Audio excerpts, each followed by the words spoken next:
For doing participation for your virtual Zoom classes, here are some steps that you can follow to enter those grades after each class. So you can go to ivytech.zoom.us and click sign in, and then go to reports and select usage, and then select the class period, select under the participants column the class period that you chose. It may not show up on this list. You may have to select the dates that you wanted to go by. So just give it a date range there and it should show what you need there.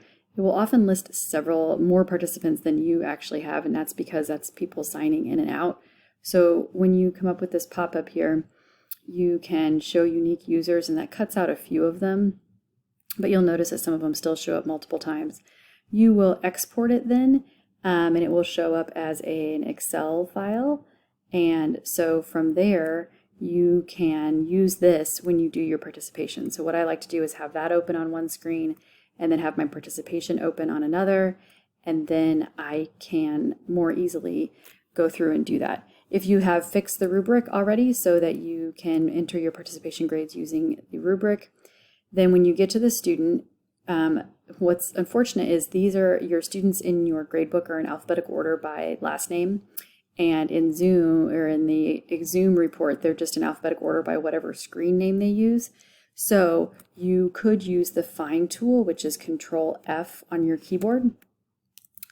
As long as you're selected, as long as you're clicked onto Excel and you do Control F, you can type in the student's name and click Find Next, and it may tell you that they couldn't find that. And I know that this student was not here today, so therefore I'm going to select 0 and then click Save, and then it will save it there.